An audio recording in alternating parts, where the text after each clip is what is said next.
皇上，奴婢只有2件事想请求皇上。这第一件事，想让皇上撤去奴婢的答应之位。朕本来就要准备取消你答应的封位，封你为嫔，让你做一宫之主。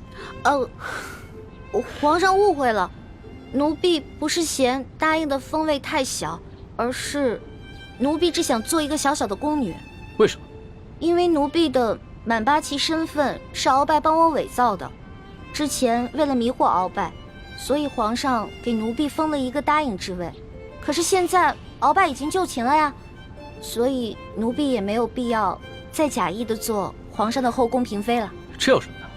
朕早就想过了，找一个八旗的宗亲认你做义女，赏你们李家一个满八旗的身份就是了。其实这跟几起也没什么关系。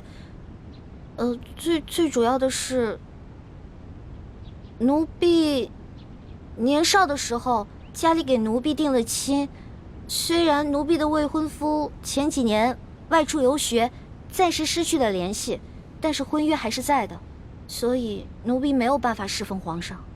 你的意思是，将来有可能还是要出宫，去跟你的未婚夫完婚？这大清朝跟历代历朝都是一样的，推崇信义为先，这婚约自然也要遵守，所以奴婢就不能侍奉皇上，希望皇上成全。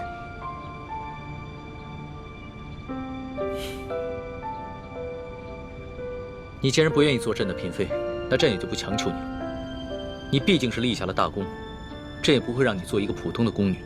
这样吧，朕就留你在御书房，做朕的笔墨侍书。等将来你的未婚夫有了消息，朕就让你出宫去和他完婚。奴婢谢皇上恩典。这个笔墨侍书，以前宫里是没这个职位的，而是朕特意为你而设。你既不是后宫嫔妃，也就不适合住在东西12宫中的任何一宫之中。这样，让人在后宫之中找一处幽静的住所，赐名永乐斋，暂时拨给你住。谢皇上恩典。那你的第2个要求呢？我第2个要求很简单，奴婢知道皇宫里有一个宝库，里面有好多奇珍异宝，奴婢想进去转一转。你还真是个小孩心性。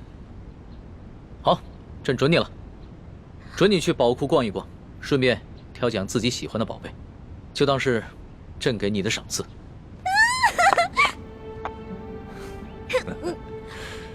多谢皇上恩典。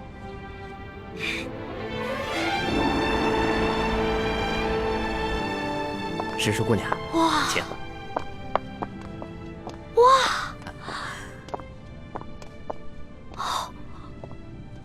公公，这皇宫宝库里面有这么多的宝物啊！是啊，我都不知道挑什么了。石叔姑娘，我跟你说，这宝库中的奇珍异宝啊，有数十万件。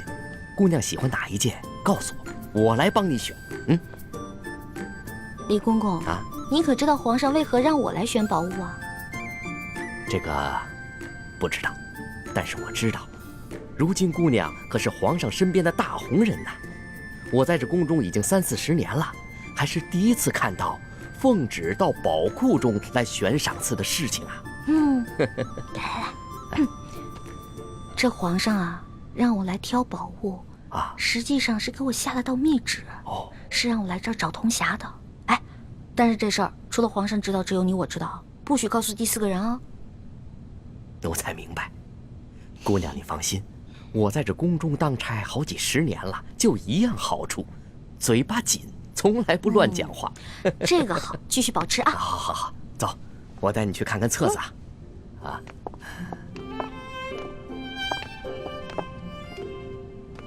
姑娘，这宝库里的所有宝物啊，都在这个册子里面。我们看看这个铜匣，这个是铜匣的，你看看。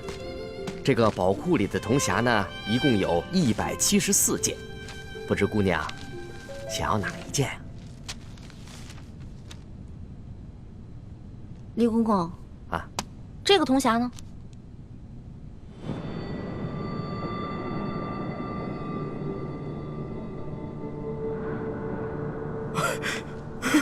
姑娘饶命啊，姑娘！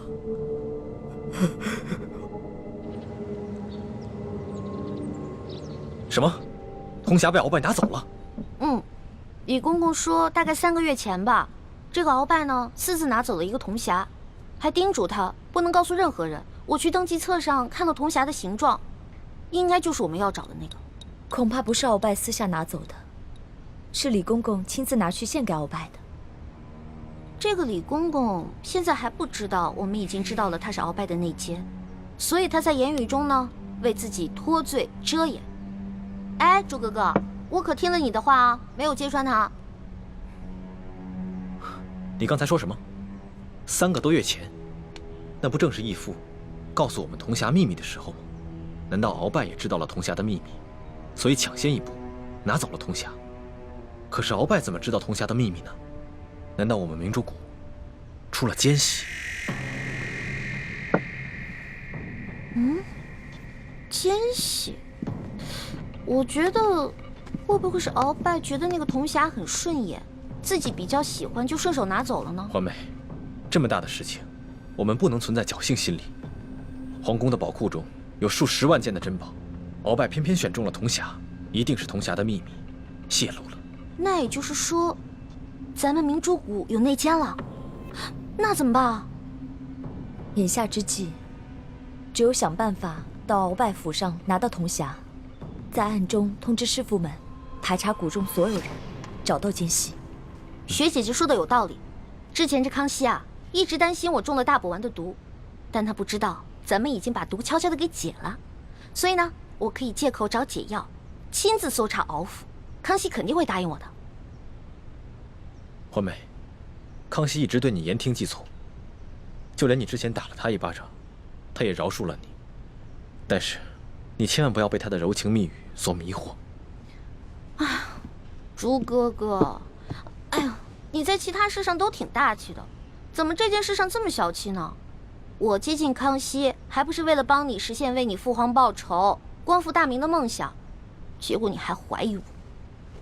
对不起，环妹，是我想多了。也不知道为什么，我心里总是不踏实。等我们拿到了铜匣，一起撤出紫禁城，再也不要见康熙了，好吗？怎么，你不愿意啊？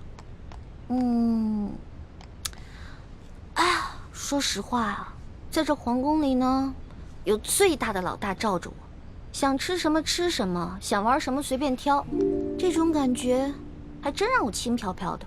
我还想多享受几天呢。你呀，哎呀，好了好了好了，我只是把我自己内心的话说出来而已嘛。为了不让你生气，我保证等找到铜匣以后，跟你们一起撤，行了吧？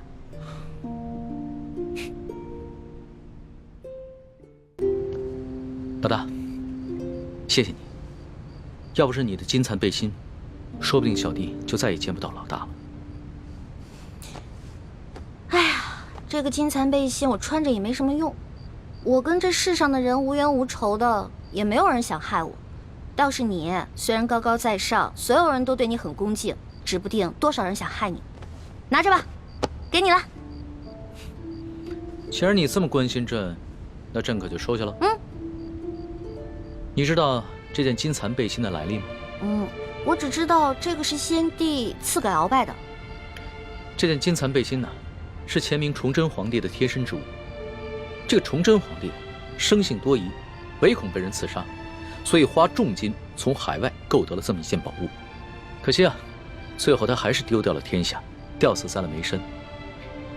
就跟这个鳌拜一样，曾经权倾天下，现在不也照样变成了一个阶下之囚？所以啊，这执掌天下之人，可不能靠什么宝物防身，必须以仁德治天下。只有天下太平，这做皇帝的才会太平。龙小弟，你这一本正经说话的样子，还真像个皇帝啊！什么叫像个皇帝？朕本来就是个皇帝。是，而且，朕会说到做到。哎呀，老大，你怎么了？你没事吧？没事，可能是大补丸的那个毒发作了。那怎么办呀？我已经命索额图去查鳌拜府了，命他一定要找出大补丸的解药。不，这索大人吧，他去找，他即便看见了，他也不知道哪个是。要不然你还是让我去吧，我去搜吧。不是，可是你这样能坚持住吗？我其实刚来的时候吧，吃了我哥哥给我制的那个药，虽然不能根治这个毒吧，但是可以缓解一下。你让我稍微缓一下啊。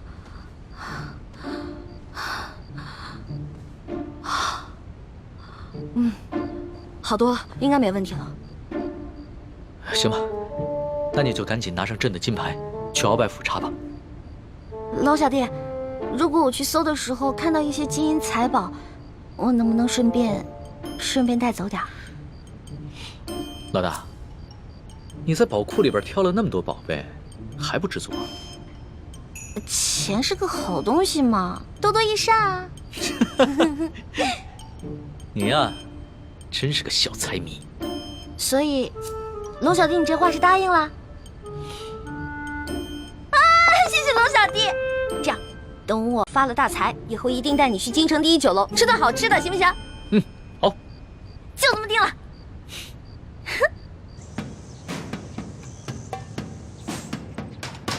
还不去？师叔姑娘，这都是为你准备的。来来来，尝一尝，应该是不错的啊。清点一下。好吃。好吃吗？好吃好吃。啊，翡翠石剑，这边。的确好吃。扔地下。啊。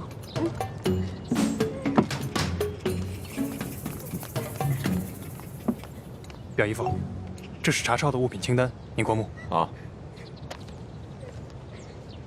这大补丸的解药，府中里里外外、上上下下都搜了个遍，还是未能找到。这怎么能行呢？大补丸解药是最重要的东西啊！皇上说了，掘地3尺也要找出来。继续搜。是，卑职这就亲自带队再去搜一遍。快去。你走。这，师叔姑娘，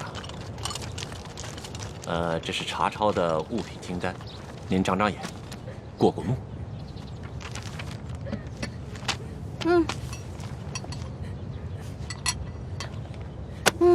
不用看了，这个不对。不对。哪里不对啊？啊，师叔姑娘。这个清单啊，肯定不对。这不对吗？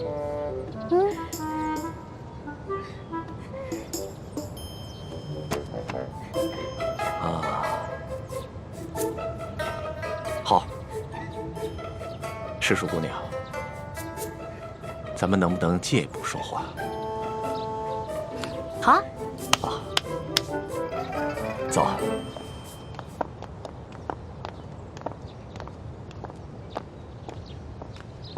参见大人。行了，走吧，走吧。行，走。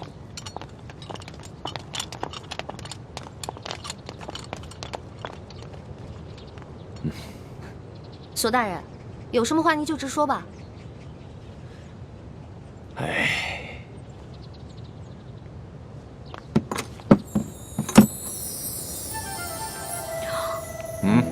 哇，这么多金银珠宝啊，连在皇宫的宝库里都没见过呀。师叔姑娘，你这眼光挺毒啊，一眼就看出这账目不对啊。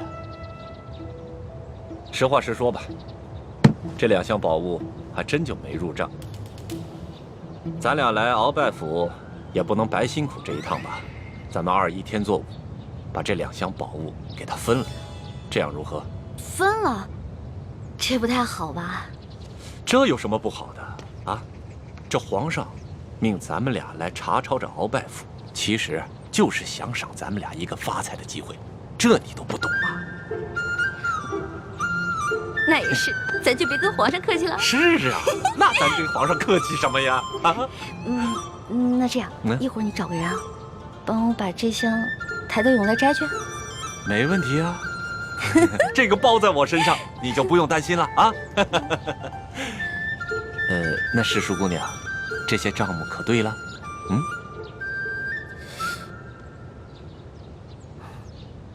不对，还是不对啊！什么不对啊？世树姑娘，这还有哪儿不对呀？啊？这个不对。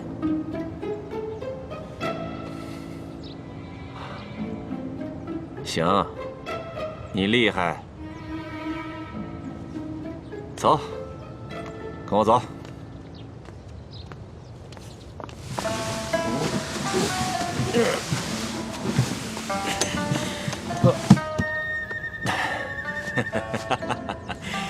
哎呀，世树姑娘，这是我藏的最后一箱的宝物了，啊，没入账的宝物了。哎，这个箱子也没有。鳌拜到底将铜匣子放到哪儿了？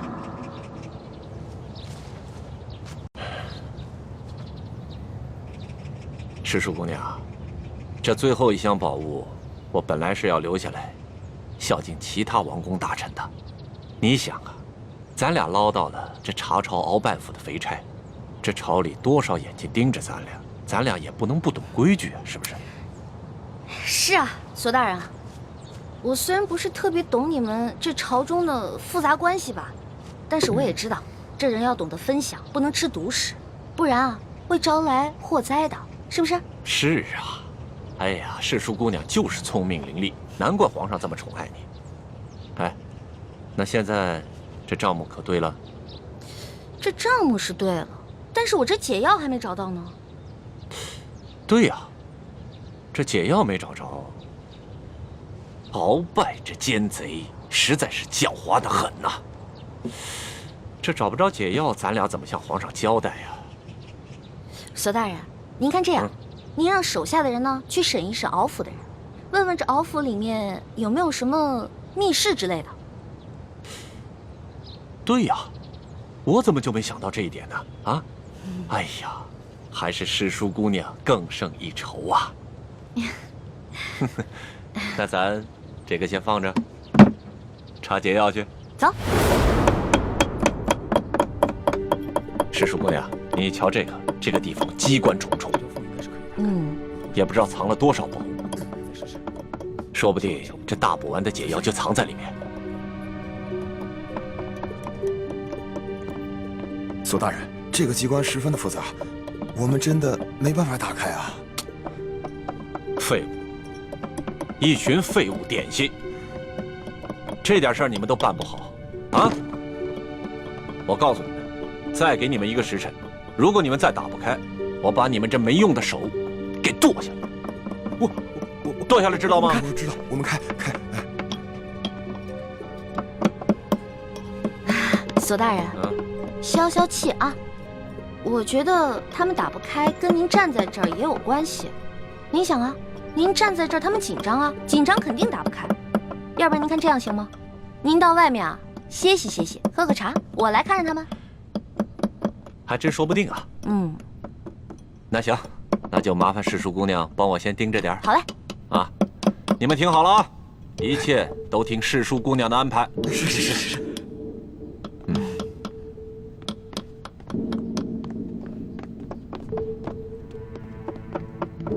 世叔姑娘，这个机关设计得非常巧妙，我等真的无力打开啊！是啊，我看看。哎，您请啊，您看看。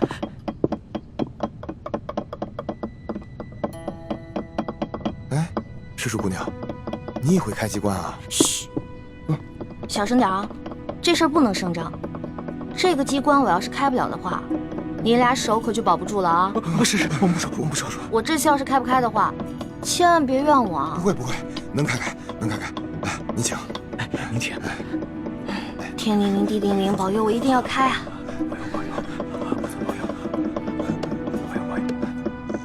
眼下我们已经帮康熙擒获了鳌拜，已取得了他绝对的信任，相信用不了多久，小师妹一定能够拿到铜匣。真没想到，事情进展得这么顺利。这10几年来，我们一直没能完成的任务，居然被你们几个月之间就完成了。看来你跟易欢真是我大明的福星，受天之庇佑啊！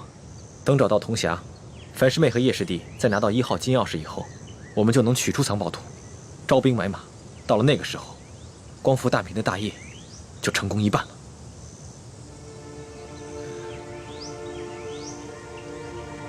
唉，怎么了，义父？有件事情藏在我心里已经很多年了，我现在告诉你，你也要把它藏在心中，不能告诉任何人。义父，请讲。孩儿定当守口如瓶。你可知道，我为何让你们活捉孙福？为了清除逆党，同时追查二哥四星的下落。那你可知道我为何要急于见四星？二哥四星乃是义父的亲生儿子，当年曾随义父出生入死，立下过汗马功劳。现在二哥下落不明，义父下定决心寻找他，当然是出于父子人伦，人之常情。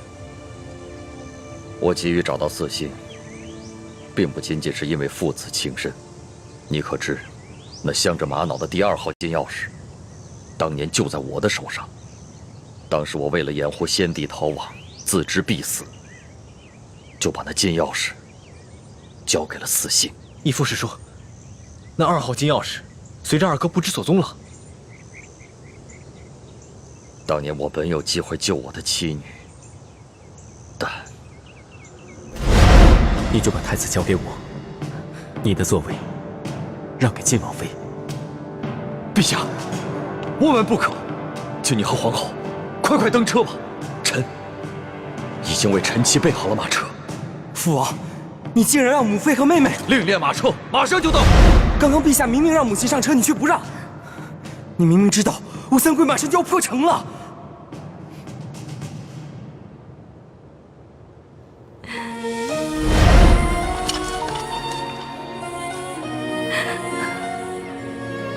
什么？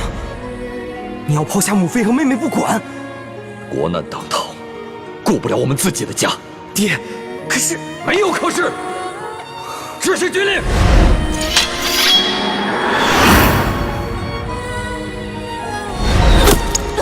娘，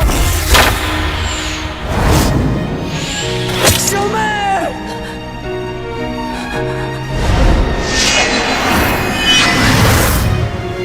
从今往后，你不再是我爹。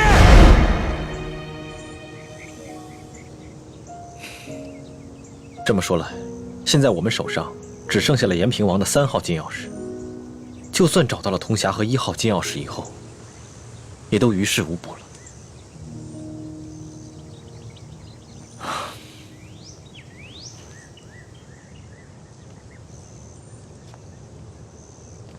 这么多年来，这件事情一直是我心头的一块大饼，我没敢告诉任何人。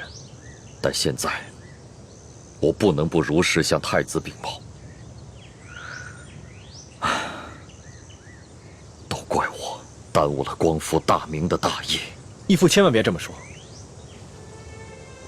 义父为我大明，为我朱氏，已经牺牲的够多了。义父，等我们找到铜匣和1号金钥匙以后，我们再一起寻找二哥的下落。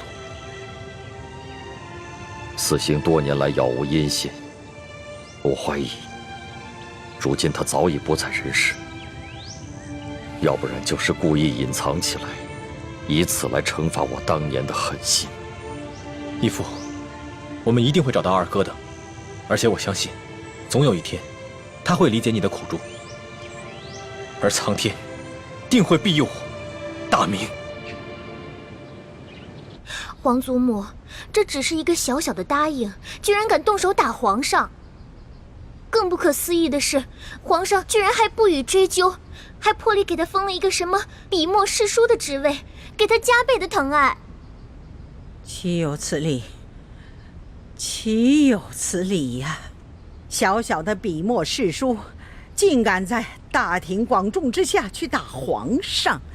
李德福，这怎么？你怕皇上怪罪，不敢食言？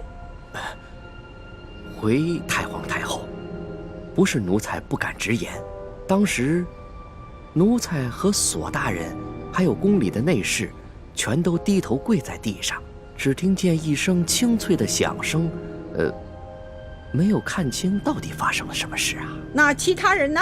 都没看见？这个奴才就不知道了。那声巴掌响，是皇上自己打了自己一下？当然不是。那就是皇上打了李易欢那个贱婢一下？也不是。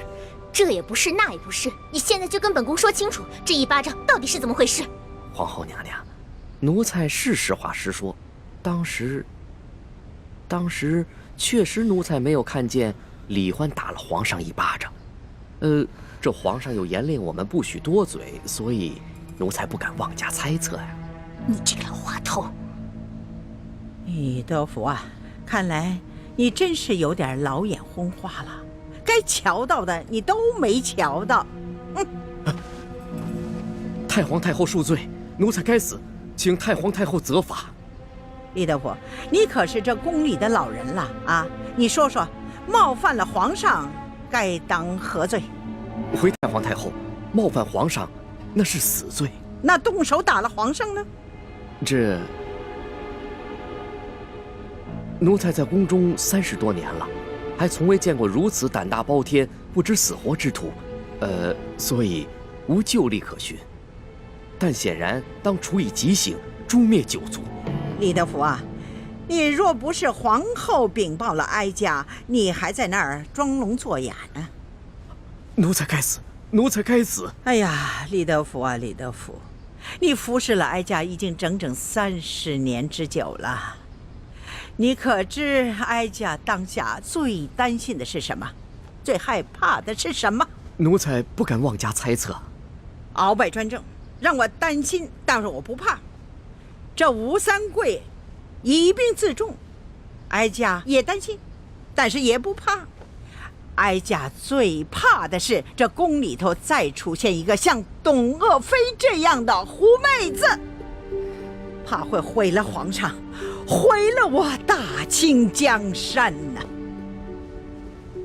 太皇太后，您请放宽心，那李易欢她成不了董鄂妃，她是个汉女，况且自幼又定了亲，一旦她的未婚夫出游回来，那李欢就该出宫完婚去了。这汉女怎么了啊？定了亲又怎么了？当年这海兰珠就嫁过人，这太宗皇帝不照样爱若珍宝吗？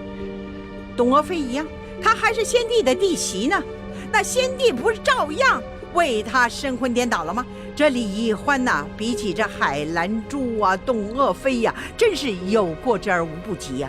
居然还敢打皇上，啊！皇上连这个都能忍，这说明把他纵容到什么地步了啊！李德福啊，这可是天大之事啊！你居然没向哀家禀报！奴才该死，奴才该死。不过，奴才也着实冤枉。这李易欢，他入宫之后，也未见得如何受宠啊，只不过册封了个答应。可是，谁想到，竟然到了今天这个地步啊！可见呢，这个李易欢是一个鲜毒之人呐。皇祖母，你可千万不能再纵容这个贱婢李易欢了，否则，只怕您担心的事情又要重蹈覆辙了。放心吧，只要哀家在，任谁，他也翻不起这个波澜来。都过了1个时辰了，世叔姑娘，你到底行不行啊？哎呀，别催我了，恐怕我们的手是真的保不住了。是啊，能不能不要那么绝望啊？我有种预感，我很快就能打开，很快。这真的假的啊？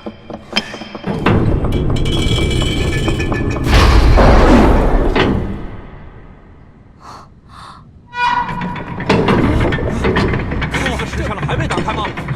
我打开了，我打开了，我打开了！世叔姑娘，你可太棒了！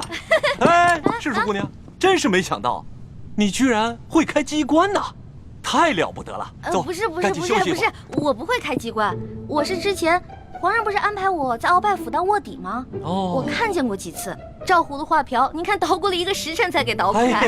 哎，诗书姑娘，真是没有想到，你看这么一次就能够记下手法来，这可太了不得了，真是聪慧过人呐！走，咱们休息一会儿。如今鳌拜倒台了，我弟弟有何反应？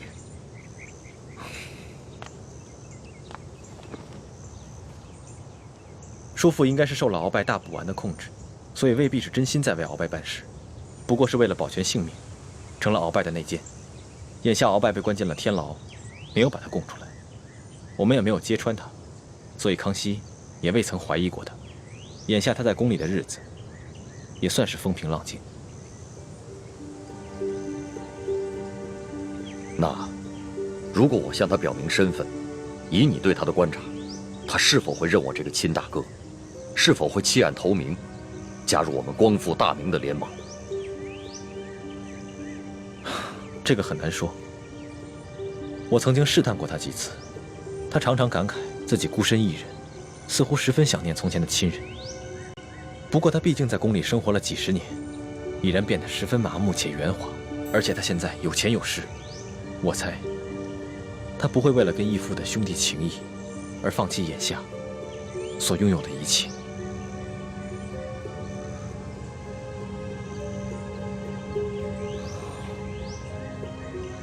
好吧，那就再慢慢观察观察。哎，诗书姑娘，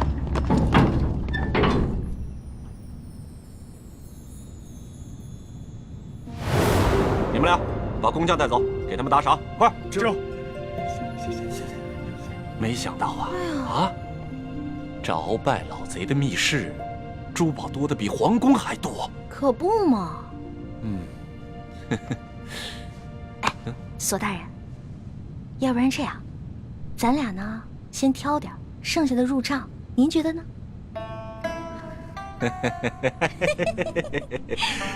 这和诗书姑娘一起办案，真是太开心了。是，您那边，我这边，怎么样？行动！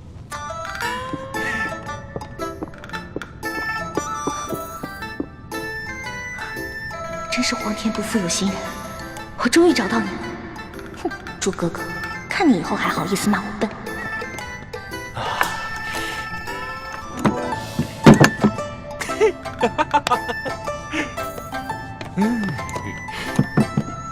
哦，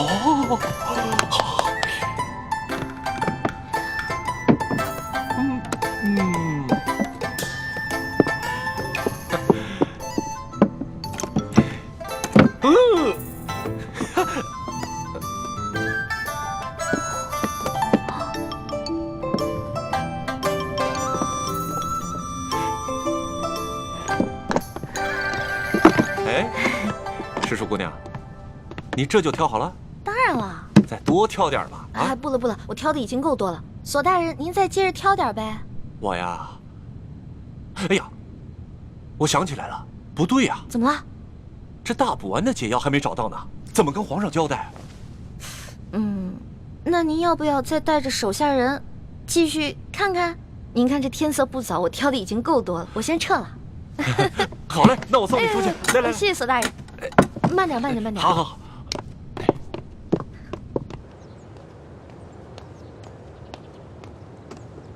李太医，太皇太后奉体前安，李太医，赶紧过去看看吧。好，卑职这就过去。公公将来告老还乡的时候，可否会回陕西榆林去安享晚年啊？不回去了，没有亲人的家乡还算什么家乡啊？公公在这世上，当真连一个亲人都没有吗？本来是有个孪生哥哥，但几十年杳无音信，恐怕早已死在乱军之中了。万一公公的哥哥吉人自有天相，还活在这个世上呢？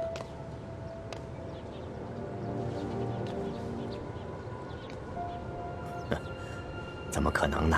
在这世上，怎么可能有那么好的事呢？啊，快走吧，太皇太后还等着呢。看来，他还是很渴望亲情的吧？如果义父出面与他相认，他一定会很惊喜吧？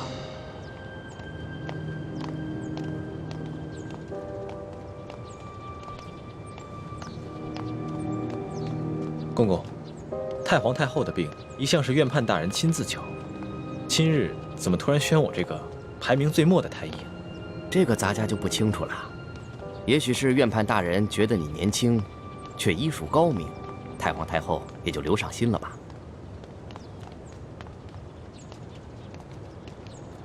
公公，这好像不是去慈宁宫的路吧？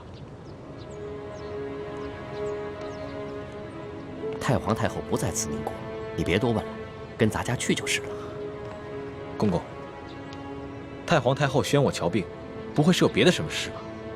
看在咱们同乡同姓的份上，能否告知一二？你多心了，你刚刚才救了皇上，太皇太后也许是想赏赐你呢。多谢公公。走吧。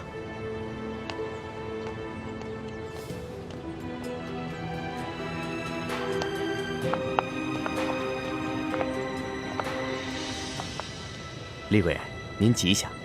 李公公安好。微臣参见厉贵人。李太医免礼。谢厉贵人。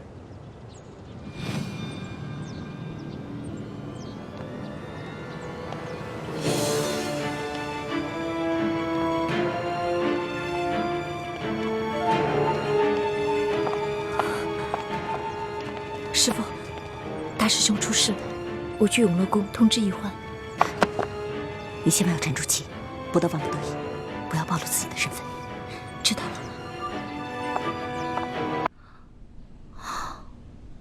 踏破铁鞋无觅处，得来全不费工夫啊！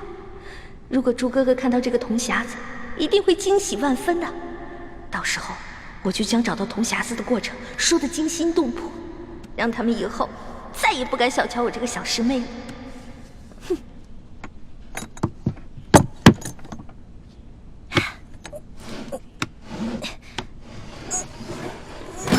一欢，谁？一欢，快去救大师兄，快啊！啊！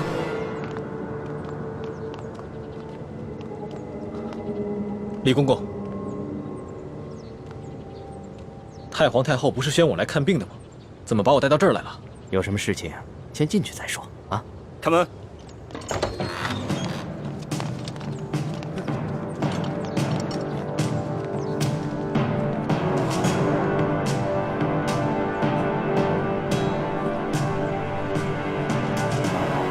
李公公，这到底是怎么回事？太皇太后懿旨，将你们这些捉拿鳌拜有功的人聚在一起，每个人赐一杯御酒。龙小弟，我求求你去救救我哥哥，还有那些工人吧！他们犯了什么错？他们不就是看我打了你一巴掌吗？可是，他们就要因此失去自己的性命吗？这不公平啊！朕已经吩咐过所有人守候如瓶了，没想到还是传到了太皇太后的耳朵里去了。现在太皇太后已经下了懿旨，朕也不好公然对抗她的权威啊。太皇太后的权威，难道比那些人的性命还要重要吗？太皇太后要维护的是皇权的威严，这是紫禁城有很多规矩，不仅这里的大小奴才要遵守，连朕也必须得遵守。祸是我闯的，跟他们没有关系。之前打了你一巴掌，你打我吧，打我多少下都行。你别闹了，你以为这是小孩子过家家呀？现在做什么都来不及了，太皇太后不会放过你的。等她处理完你哥哥那些人，就会轮到你了。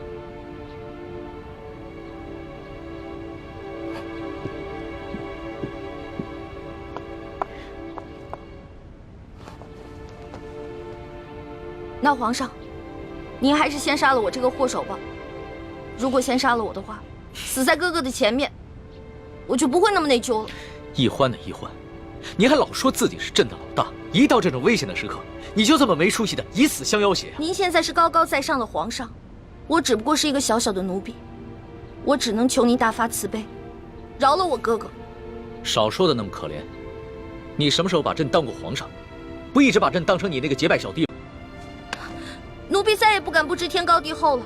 您现在是皇上，不是奴婢的龙小弟。皇上，之前都是奴婢错了，要罚你就罚奴婢吧。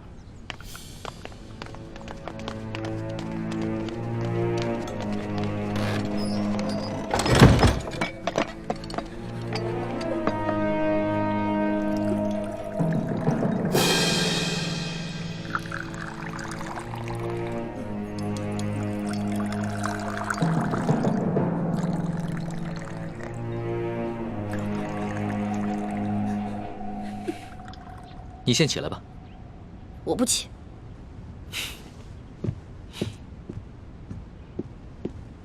起来吧，这么跪着也不是办法。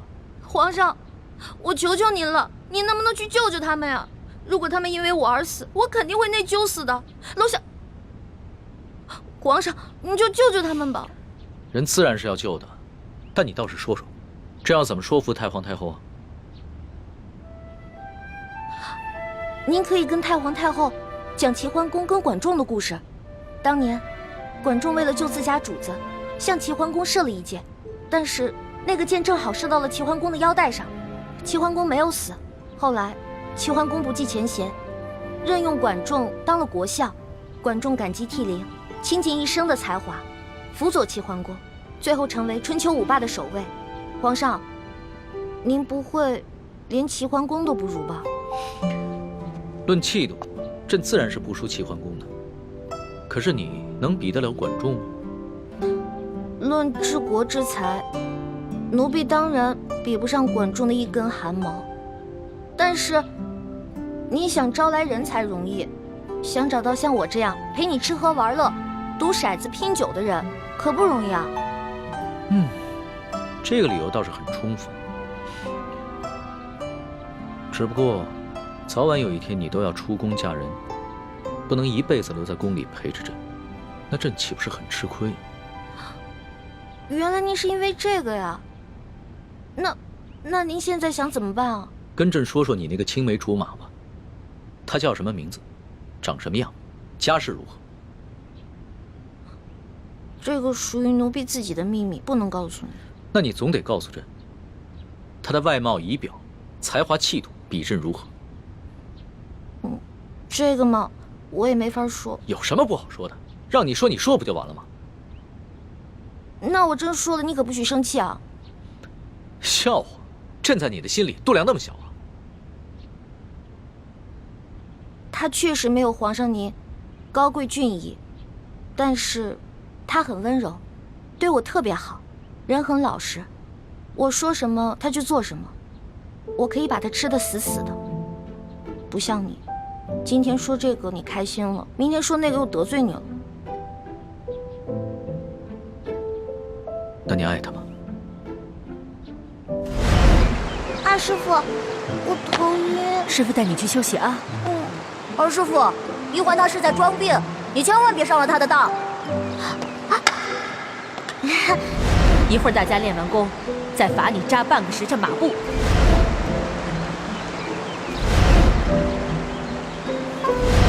玉欢妹妹，你别生我的气了好吗？欢妹妹，这个给你，我们和好吧？核桃酥。那。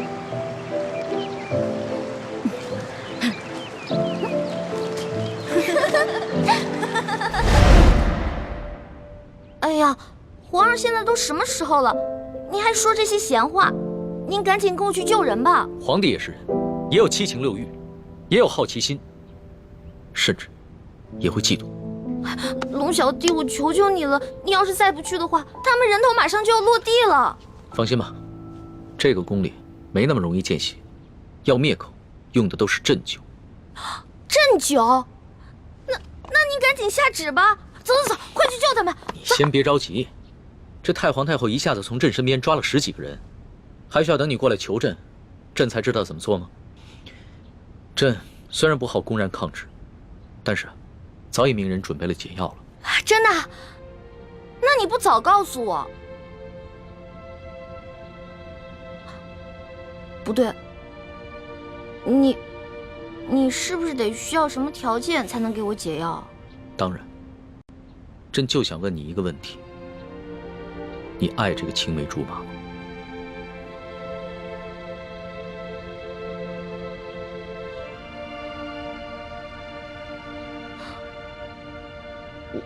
我不是不告诉你，说实话我也不知道，我只知道我们是青梅竹马，从小他就对我特别的好，以后我肯定是要嫁给他的。至于爱不爱，我自己心里也不清楚。哎哎呀，好了，我现在回答完了，你可以跟我去救人了吧？等一下，朕还有一个问题。你怎么那么多问题啊？你有话快说，有屁！皇上您问吧，您快点问。你爱朕吗？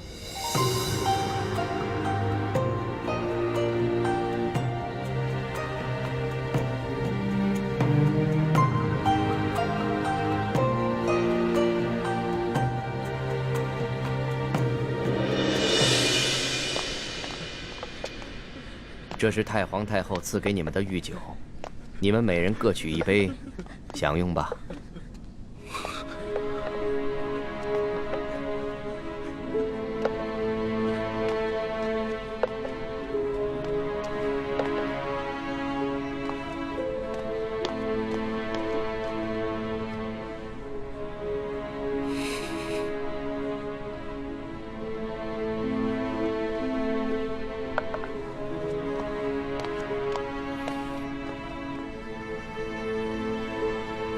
这酒有毒。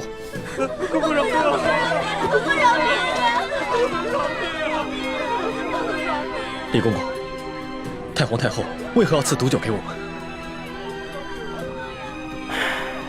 咱家也没有办法。事到如今，我就让你们做个明白鬼吧。都怪你们的运气不好，看到了不该看的场面。李公公，我们什么都没看到，不明白你在说什么。还请您帮我们向太皇太后求个情，饶了我们大家吧。咱家没有这个面子，更没有这个胆子。这太皇太后的懿旨既然已经颁下来了，谁都救不了你们了。这毒酒，你们喝也得喝，不喝也得喝。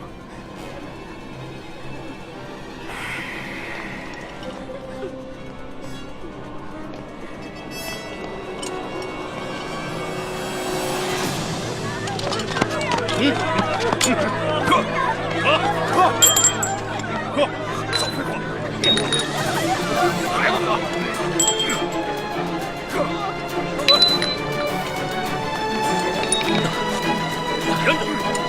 李公公，我有重要的话要跟你说。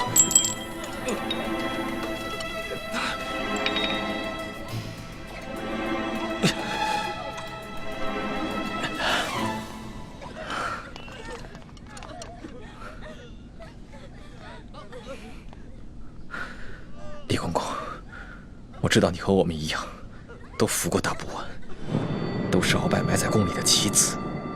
今天，你若不救我和这些宫人，那么你的秘密，我也不会再替你保守了。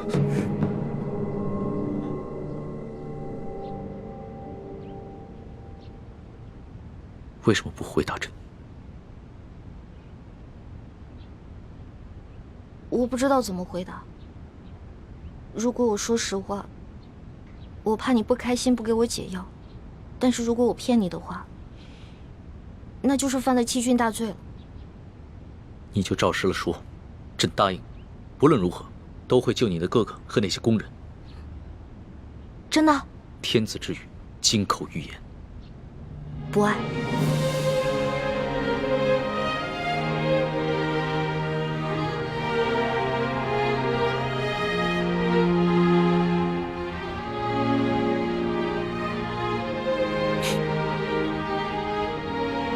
这两个字说的真干脆，丝毫不顾及朕的感受。我之前就跟你说过，皇上是这个天下最不值得女人爱的人。可是作为老大，也许我会爱上结拜小弟龙三，但是作为奴婢，我永远都不可能爱上皇上。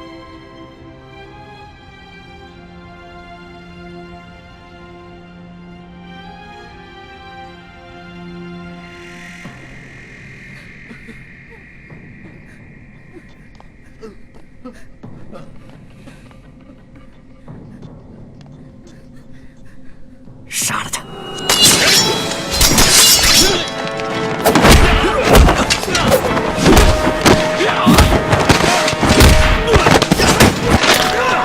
李德福，想不到你要杀我灭口！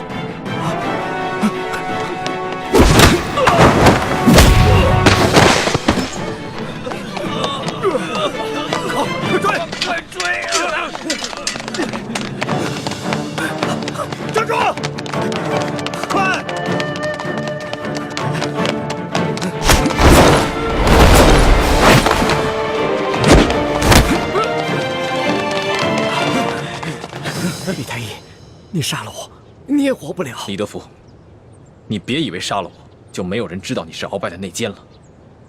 你别忘了，我还有我妹妹易欢，我若是死了，她绝对不会放过你。李太医，你我都是同乡又同姓，我本来是想照顾你的，可是太皇太后这懿旨一下来，我们这些做奴才的，除了照办还有别的办法吗？我救了皇上的性命，又助皇上擒拿鳌拜，立下大功，太皇太后怎么可能不分青红皂白，就要置我于死地？哎，都怪你那个妹妹啊！仗着皇上对她的宠爱，她就无法无天。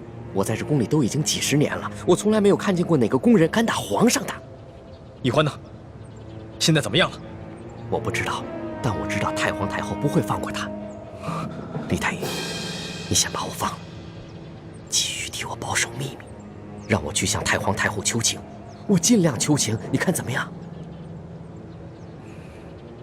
那些宫人呢？哎呦，这都什么时候了？咱们都泥菩萨过河，自身难保，哪还有闲心顾及他们呀？不行，我不能眼睁睁看着这么多无辜的人丧命。我要见皇上。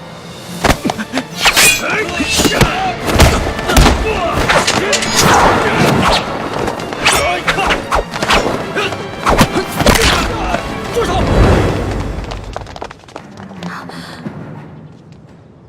皇上，微臣参见皇上。平身吧。李太医，朕赦你无罪。你现在马上和索额图去解救那些中毒的工人。微臣遵旨。这，快！李德福，这差事你办的可真是用心呢。皇上恕罪。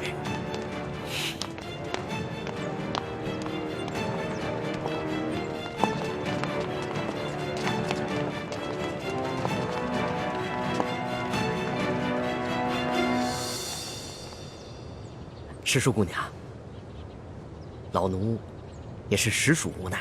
石叔姑娘，您大人大量，不要记恨老奴啊。中堂大人，公公有礼了。宫中一切可好？中堂大人，您放心吧，一切尽在中堂大人的掌控之中。皇上好吗？皇上现在还是每天跟一些小伙伴们摔跤玩耍，无心朝政。他那都是故意做给老夫看的吧？当年顺治爷临终托孤的景象，老夫是历历在目。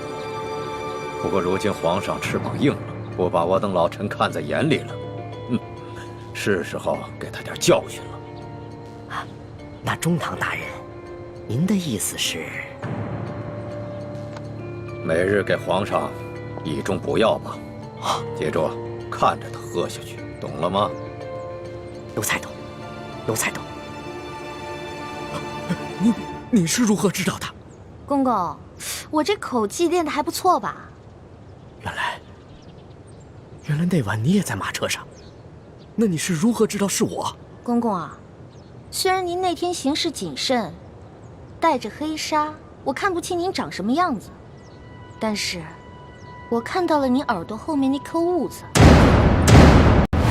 所以我还是认出了是公公您。李欢，太皇太后果然说的没错，你真不是一个简单的小丫头。可是李公公啊，这太皇太后也看错了您啊，您也不是一个忠心的奴才啊。你到底想怎么样？李公公，您知道的，我这个人啊是不会害别人的，但是我最讨厌的就是那种害人的人。所以，只要您不对我们兄妹两个起什么歹心，那我们自然不会对您怎么样。但如果您的心里对我们兄妹两个，皇上，等等我。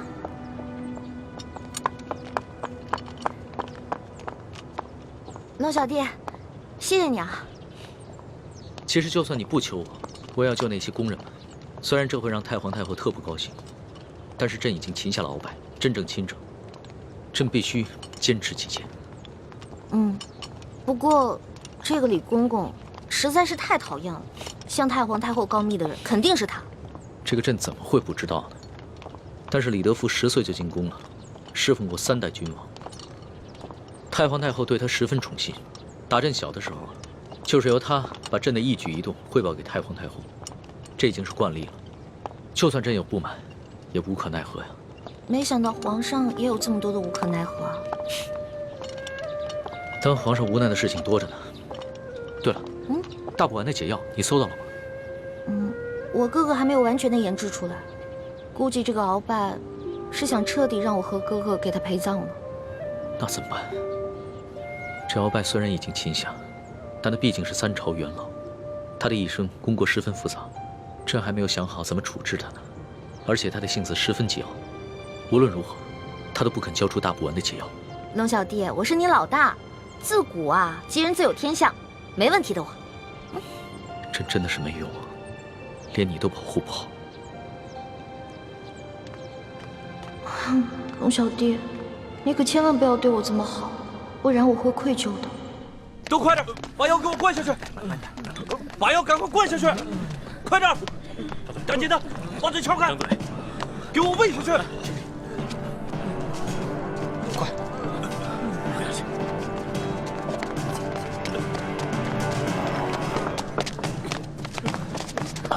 皇上不必多礼，先救人吧。快救人！皇上，我已经安排他们把药都给灌下去了。那他们是不是得救了？药已经喂下去了，命是保住了，但是什么？但是，这酒毒性实在太烈了，纵然服下解药，毒素也早已侵害了他们的咽喉。从今以后，他们再也不能说话了。张嘴。你是说，他们以后都是哑巴了？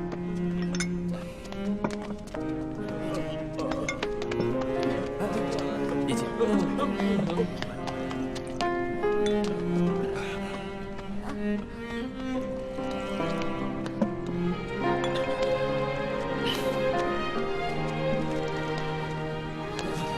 是我害了，对不起，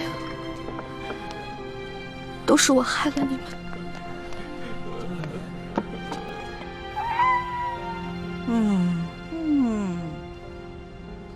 哎呀，李德福啊，连这点事你都办不好，你真是不中用啊你！太皇太后，您息怒，奴才跟纳赛正要把事情办好的时候，皇上跟李易欢突然来了。皇上让奴才放人救人，奴才哪敢不遵从啊？哎呀，皇上是中了李易欢的毒了，中毒不浅呐。这样吧，你把这个李易欢给我叫过来。谨遵太皇太后懿旨。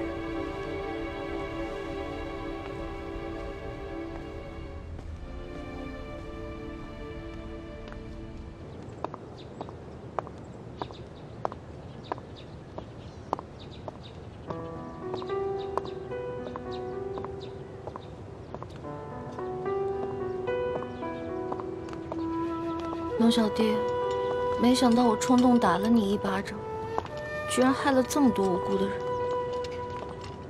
朕也没想到事情会发展成这个样子。在朕的心中，一个好皇帝，与其让臣民们畏惧，不如让臣民们敬爱。难怪人们都说伴君如伴虎。你现在明白为什么我说你是全天下最不值得女人爱的男人了吧？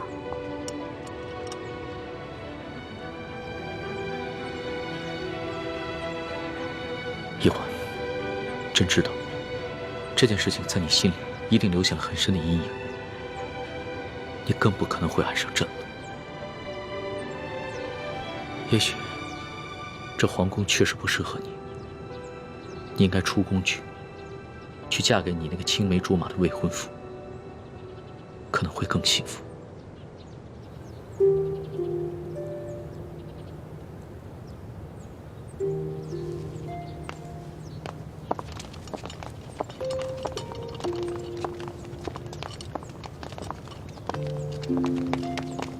奴才参见皇上。李德福，你可真有眼色呀，还敢过来见朕！皇上恕罪，奴才知道，皇上现在心情烦躁。不过太皇太后宣世淑姑娘去那个慈宁宫觐见，奴才不敢不传呐。皇上，太皇太后不会想赐奴婢一杯御酒吧？没事，别害怕，朕陪你一起去。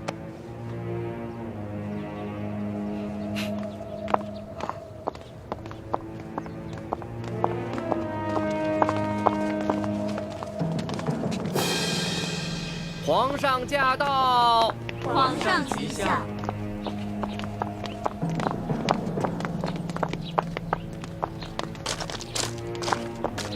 平身吧。谢皇上。你先在外面候着，朕进去跟太皇太后先说说。皇上，奴婢这颗脑袋能不能保住，可就靠皇上你了。放心吧。这太皇太后肯定不是个好说话的，万一皇上的面子她也不卖，那我是不是该赶紧脚底抹油溜啊？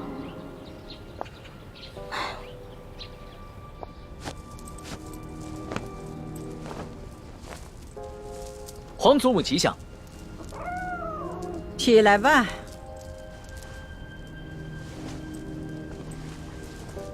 刚刚擒拿了鳌拜，还有许多善后的事情需要做，皇上怎么会有闲暇来陪哀家这老太婆呢？不是，皇祖母一直教诲说，越是处理大事，越要从容。孙儿一直谨记于心呢。幸亏爹和师傅没有先见之明，别的功课都任由我偷懒，却逼着我狠练轻功，关键时刻果然能够救命。可是我千辛万苦才得到的铜匣，还有那么多值钱的珠宝还在永乐斋，这可怎么办啊？哎呦，管他的，也顾不上这些身外之物，先保住小命了结。难怪鳌拜会栽在这个小丫头手里，都这个时候了，她居然一点儿也不慌了。哎呀，皇上你亲政了，有许多事情呢可以自己做主张了，也用不着哀家这老太婆唠里唠叨了。皇祖母何出此言啊？孙儿心里极是惶恐，不知孙儿有什么地方做错了，还请皇祖母垂训。得了，去玩去吧啊！你们都退下。下去吧。皇上啊，听说你把李太医和那些工人们都赦免了。是，这个李太医啊，擒拿鳌拜有功，又救过孙儿的性命，而且这些工人都是伺候孙儿多年的老人了，孙儿心里极是不舍，所以就赦免了他们。朕少造一些杀念，也是为了皇祖母积福天寿嘛。哎呀，皇上啊，你可是刚刚亲政啊，就如此妇人之仁，以后怎么立威啊？你那个叫什么李义欢，这个小小的答应，他当着众臣的面打了皇上一巴掌，而皇上竟然不仅不惩罚他，反倒给他还特设了一个笔墨侍书的女官员的位置，还给他赐了一个永乐斋。哎，